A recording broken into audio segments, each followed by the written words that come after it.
Hello everyone, वक्त आपका के यूट्यूब चैनल में आप सभी का स्वागत करता हूं। अभी हम लोग क्लास 9th के जो सोशल साइंस के एग्ज़ाम हो गए हैं उनके जो 80 प्रश्न है 1 से 80 तक जो ऑब्जेक्टिव प्रश्न है उसका मैं अभी आंसर कराऊंगा।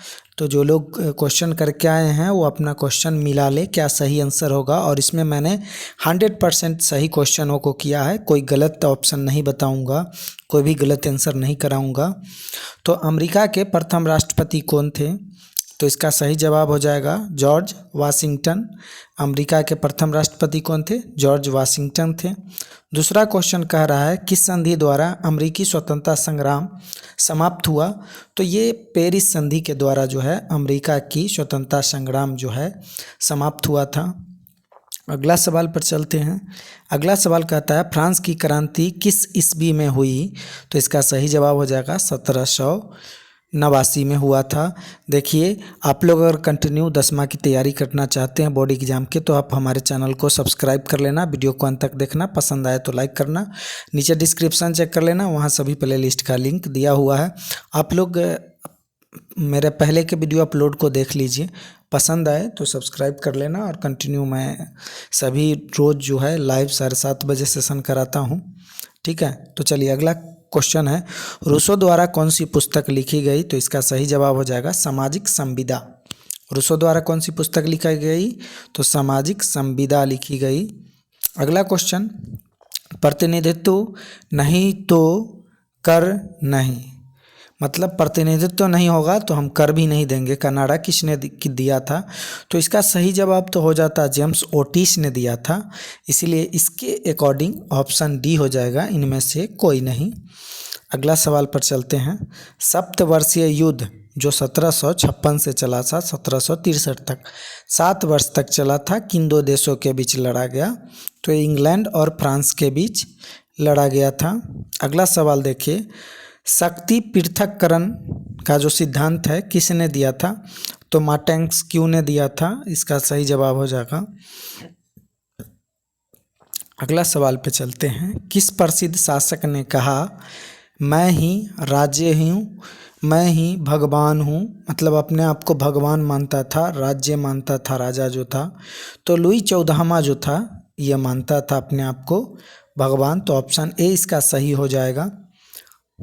चलिए अगला सवाल देखिए, बिस्मार्क का संबंध किस देश से है? तो बिस्मार्क का संबंध जो है जर्मनी से है। किससे है? जर्मनी से है। चलिए अगला सवाल पर चलते हैं। किस अमेरिकी बंदरगाह पर जापान द्वारा हमला किया गया था? तो पर्ल हार्बर जो बंदरगाह था उस पर जापान द्वारा जो है अमेरिका में हमला किया गया था। अगला सवाल, हिटलर की आत्मकथा का क्या नाम है? तो हिटलर की आत्मकथा का नाम है मीन कैंप। अगला सवाल पर चलते हैं। अगला सवाल है टैले कर क्या था? तो टैले एक प्रकार का जो था भूमि कर हुआ करता था, ये 100% श्योर नहीं है, इसको आप लोग क्रॉस चेक कर लेना। ठीक है, टैले कर को। निम्न में से कौन उत्पादन का साधन नहीं है? तो उपभोग जो है उत्पादन का साधन नहीं है। अगला सवाल पर चलते हैं। भौतिक पूंजी का गुण है, भौतिक पूंजी का क्या गुण होता है? निष्क्रिय, मूर्त, ह्रास हो सकता है, तो ये सभी जो होते हैं भौतिक पूंजी का गुण होता है, तो ऑप्शन डी इसका सही हो जाएगा। अगला सवाल पे चलते हैं। निम्न में कौन मानवीय पूंजी नहीं है? तो अकुशलता जो है मानवीय पूंजी नहीं है। स्वास्थ्य, परीक्षण और शिक्षा ये मानवीय पूंजी है। अगला सवाल पे चलते हैं। निम्न में से कौन भारत की आर्थिक समस्या नहीं है? औद्योगिक विकास जो है आर्थिक समस्या नहीं है, ये तो निदान है। चलिए अगला सवाल पर चलते हैं। झारखंड राज्य का गठन कब हुआ? तो इसका सही जवाब ऑप्शन बी हो जाएगा, 15 नवंबर 2000 को हुआ था। ये जो कोई बच्चा डी लगा के आया है ये गलत लगा के आया है। अगला सवाल देखिए, राष्ट्रीय ग्रामीण रोजगार गारंटी अधिनियम जिसका नाम नरेगा था कब लागू हुआ? नरेगा का ही नाम बदल के मनरेगा कर दिया गया है, तो नरेगा 2005 में लागू हुआ था।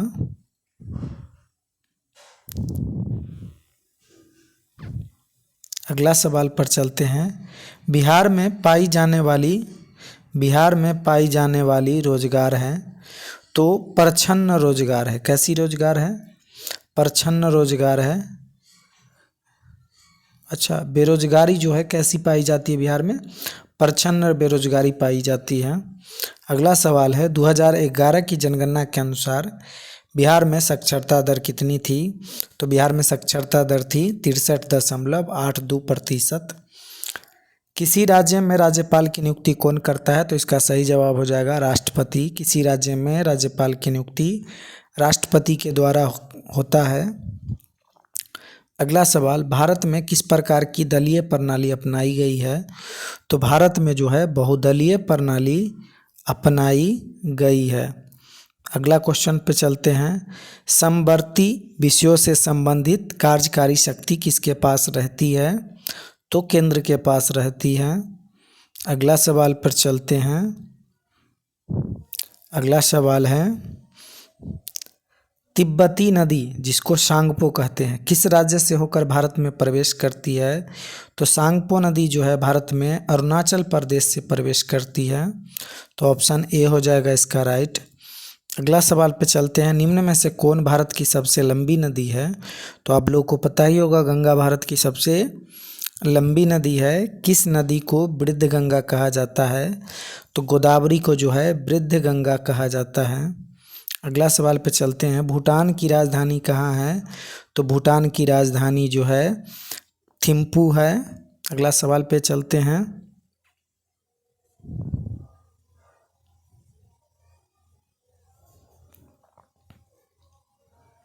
अगला है भारत में किस राज्य की तटरेखा सबसे लंबी है? तो भारत में सबसे लंबी तटरेखा गुजरात की है। अगला सवाल पर चलेंगे। निम्न में किसका संबंध नदी द्वारा जमाव से है? तो जलोढ़ मिट्टी का संबंध जो है नदी द्वारा जमाव से है। अगला सवाल पे चलते हैं। निम्नलिखित अक्षांशों में कौन भारत से होकर गुजरती है? तो कर्क रेखा जो है भारत के 8 राज्यों से होकर गुजरती है। लोकसभा का कार्यकाल कितने वर्षों का होता है? तो इसका सही जवाब ऑप्शन सी हो जाएगा।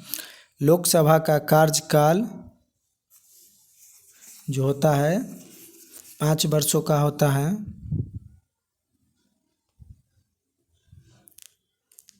अगला सवाल पे चलते हैं। प्रथम विश्व युद्ध कब आरंभ हुआ? तो प्रथम विश्व युद्ध जो है 1914 में आरंभ हुआ था। अगला सवाल पे चलते हैं। विश्व में सर्वाधिक वर्षा कहाँ होती है? तो इसका सही जवाब हो जाएगा ऑप्शन डी मानसीराम में। पहले चेरापूंजी हुआ करता था, अब मानसीराम हो गया है। चलिए अगला सवाल। भारत एवं चीन के बीच की सीमा रेखा का क्या नाम है? तो भारत और चीन के बीच की सीमा रेखा को मैकमोहन कहते हैं और भारत पाकिस्तान के बीच को रेड क्लिफ कहते हैं। तो इसका सही जवाब ऑप्शन ए हो जाएगा। भारत में वन्य जीव संरक्षण अधिनियम कब लागू किया गया? तो इसका सही जवाब हो जाएगा ऑप्शन ए 1972। अगला सवाल। किन देशों के बीच सिंधु जल समझौता हुआ? तो भारत और पाकिस्तान के बीच जो है सिंधु जल समझौता हुआ था। अगला सवाल पे चलते हैं। साहसी का पारिश्रमिक कहलाता है, साहसी का पारिश्रमिक कहलाता है मजदूर को कहते हैं। बिहार में जीविका का मुख्य साधन है, बिहार में जीविका का मुख्य साधन कृषि है। अगला सवाल देखिए। न्यूनतम सामर्थ्य मूल्य जिसको एमएसपी कहते हैं, मिनिमम सपोर्ट प्राइस का संबंध किस क्षेत्र से है? तो कृषि क्षेत्र से है, इसीलिए तो किसान आंदोलन हुआ था।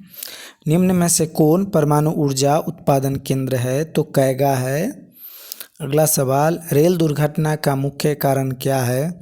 तो रेल दुर्घटना जो होते हैं मानवीय लापरवाही की वजह से होते हैं।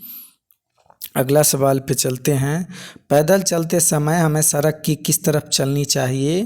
तो इसका सही जवाब हो जाएगा ऑप्शन सी बाईं तरफ चलनी चाहिए। कोई बच्चा ऑप्शन ए लगा के आया हो वो गलत है। प्रथम विश्व युद्ध में किसकी हार हुई? तो जर्मनी की हार हुई। अगला सवाल। द्वितीय विश्व युद्ध में पहला एटम बम कहाँ गिराया गया था? तो द्वितीय विश्व युद्ध में जो है पहला एटम बम हिरोशिमा पर गिराया गया था और दूसरा एटम बम जो है नागासाकी पर गिराया गया था। ये दोनों जापान में ही हैं। संयुक्त राष्ट्र संघ की स्थापना कब हुई? तो इसका सही जवाब हो जाएगा 24 अक्टूबर 1945 को हुआ था। इसीलिए 24 अक्टूबर को जो होता है संयुक्त राष्ट्र संघ दिवस मनाया जाता है। अगला, संयुक्त राष्ट्र संघ का मुख्यालय कहाँ है? तो संयुक्त राष्ट्र संघ का मुख्यालय वारेन न्यूयॉर्क में है, वाशिंगटन डीसी गलती से मत जाना, ये दिमाग में फिक्स कर लो। न्यूयॉर्क सिटी भी जो कहाँ है, अमेरिका में ही है, यूएसए के अंतर्गत आते हैं। निम्न में से कौन संयुक्त राष्ट्र संघ का स्थायी सदस्य नहीं है? तो संयुक्त राष्ट्र संघ के 5 गो स्थायी सदस्य है, अमेरिका, फ्रांस, चीन, ठीक है, इंग्लैंड, ठीक है, और रूस। ये 5 गो जो है अस्थाई सदस्य है। जर्मनी अस्थाई सदस्य नहीं है, इसलिए ऑप्शन डी हो जाएगा। अंतर्राष्ट्रीय न्यायालय का मुख्यालय कहाँ है? तो अंतर्राष्ट्रीय न्यायालय का मुख्यालय द हेग में है, ठीक है, ऑप्शन सी हो जाएगा। निम्न में से कौन रेशेदार फसल नहीं है? कपास, जूट, सन, ये सब रेशेदार फसल होते हैं, इसके रेशे बनाए जाते हैं, बल्कि इनके नहीं बनाए जाते हैं। अगला सवाल, लक्ष्मी सागर झील कहाँ स्थित है? तो दरभंगा में है, एक छोटा सा पोखरी टाइप है, तालाब टाइप है, ठीक है, उसका नाम है। स्टाम्प एक्ट किस वर्ष पारित हुआ था? यह अमेरिका स्वतंत्रता संग्राम के दौरान 1765 में लगा था स्टाम्प एक्ट। बिहार में कृषि मजदूरों की क्या समस्या है? तो न्यून आय तो है ही, निम्न जीवन स्तर है, रोजगार का अभाव है, तो इनमें से सभी हो जाएगा ऑप्शन डी सही। भारत में सर्वाधिक साक्षरता दर वाला राज्य कौन है? तो केरल है। कर्नाटक बच्चा लगा के आया, गलत है। साक्षरता दर सबसे ज़्यादा बढ़ा कर्नाटक में है, परंतु पहले से है केरल। ब्रह्मपुत्र नदी को बांग्लादेश में किस नाम से जानते हैं? तो ब्रह्मपुत्र नदी को बांग्लादेश में जमुना के नाम से जानते हैं और गंगा को पद्मा के नाम से जानते हैं। दुनिया में सबसे अच्छी शासन व्यवस्था किसे मानी जाती है? तो इसका सही जवाब हो जाएगा ऑप्शन ए, लोकतांत्रिक शासन को जो है दुनिया की सबसे अच्छी शासन व्यवस्था मानी जाती है। लोकतंत्र में शासन कौन करता है? तो जनता करता है, क्योंकि जनता जिसको चाहता है उसको चुन के अपना प्रतिनिधि बनाता है। भारत में वोट देने की न्यूनतम उम्र सीमा क्या है? तो 18 वर्ष है। अगला सवाल, पटना उच्च न्यायालय की स्थापना कब हुई? तो 1916 में हुई थी पटना उच्च न्यायालय की स्थापना। अगला सवाल, किस अधिकार को मूल अधिकारों की श्रेणी से निकाल दिया गया है? तो संपत्ति का अधिकार भी पहले मूल अधिकार में था, लेकिन अब उसको हटा के वैधानिक अधिकार में कर दिया गया। संपत्ति को अधिकार को कानूनिक अधिकार कर दिया गया, मूल अधिकार नहीं रखा गया है। आपातकाल में नागरिकों की मौलिक अधिकार को क्या किए जाते हैं? स्थगित किए जाते हैं, ठीक है। अगला सवाल, निम्न में से कौन प्राकृतिक आपदा है? तो बाढ़ जो है प्राकृतिक आपदा है, बाद बाकी तो आपदा ही नहीं है। मनुष्य की मूलभूत आवश्यकता क्या है? तो भोजन, वस्त्र, मकान, शिक्षा और स्वास्थ्य, ये सभी जो है मनुष्य की मूलभूत आवश्यकताएं हैं, तो इसलिए इसका सही जवाब ऑप्शन डी हो जाएगा। अगला सवाल पर चलते हैं। जो व्यक्ति व्यवसाय में जोखिम का वहन करता है उसे क्या कहते हैं? उसे साहसी कहते हैं। उत्पादन का अर्थ है उपयोगिता का सृजन करना। उत्पादन का अर्थ क्या है? उपयोगिता का सृजन करना। अगला सवाल पर चलते हैं। फ्रांस में स्वतंत्रता दिवस कब मनाया जाता है? तो इसका सही जवाब हो जाएगा ऑप्शन बी, 14 जुलाई को। द्वितीय स्टेट में कौन आते हैं? तो द्वितीय स्टेट में मध्य वर्ग आते हैं। चलिए, फ्रांस की क्रांति के पूर्व संसदीय संस्था का क्या नाम था? फ्रांस की क्रांति के पूर्व संसदीय व्यवस्था का नाम था स्टेट जनरल। ऑप्शन सी हो जाएगा इसका सही। अगला सवाल पे चलते हैं। वर्साय की संधि कब हुई? तो वर्साय की संधि 28 जून 1919 को हुआ था। अगला सवाल, त्रिकूट समझौते में कौन देश शामिल थे? त्रिकूट समझौते में जो थे जर्मनी, ऑस्ट्रिया का हंगरी शामिल था और इटली शामिल था, तो इसीलिए इसका सही जवाब ऑप्शन सी हो जाएगा। भोपाल गैस दुर्घटना में कौन सी गैस का रिसाव हुआ था? तो भोपाल गैस जो दुर्घटना हुआ था उसमें MIC गैस की रिसाव हुआ था, जिसको मिथाइल आइसोसाइनाइड कहते हैं।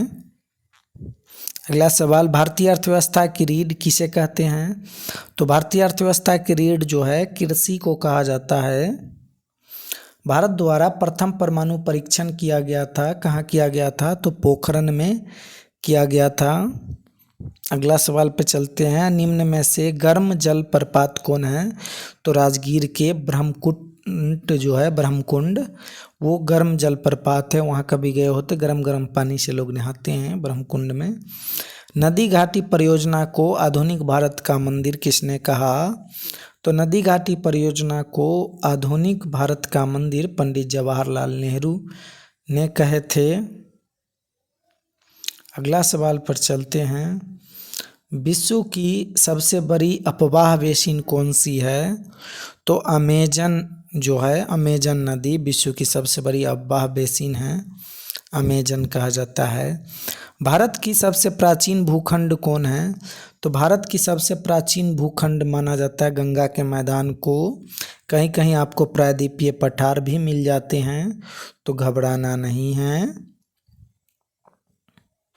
उत्पादन का सक्रिय साधन है, उत्पादन का जो सक्रिय साधन होते हैं वो पूंजी होते हैं। क्षेत्रफल की दृष्टि से भारत का विश्व में कौन सा स्थान है? तो आप लोगों को पता ही होगा, इसका सही जवाब ऑप्शन 7 हो जाएगा। 7वां स्थान है ऑप्शन ए। अगला सवाल, भारत के अक्षांशीय एवं देशांतरीय विस्तार में लगभग कितने डिग्री का अंतर है? तो इसका सही जवाब हो जाएगा 30 डिग्री का। अगला सवाल, अंत्योदय योजना अन्न योजना किस वर्ष आरंभ हुई? तो अंत्योदय अन्न योजना जो है 2000 ईस्वी में आरंभ हुई।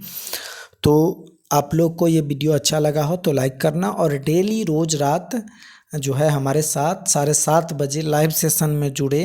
पहले भी मैं रोज़ रात 7:30 बजे लाइव आता हूँ। आप लोग रिसेंट के वीडियो जो अपलोड वीडियो है, 3-4 वीडियो के पहले का वीडियो आप लोग देख ले। चैप्टर वाइज में सब्जेक्टिव, ऑब्जेक्टिव, हिंदी सभी विषयों को मतलब जो है कराता हूँ। आप लोग देखें उसको और कंटिन्यू हमारे साथ बने रहें। आपकी एग्ज़ाम बोर्ड की तैयारी जो 10th की होने वाली है, 1 साल में मैं बहुत मजबूत कर दूंगा। आप लोग का नंबर जो है प्लस आ जाएंगे, जितने आप एक्सपेक्ट करते हैं उससे ज़्यादा आएंगे। कोई भी प्रश्न आपको छूटेंगे नहीं। तो बोलते हैं जय हिंद, जय भारत।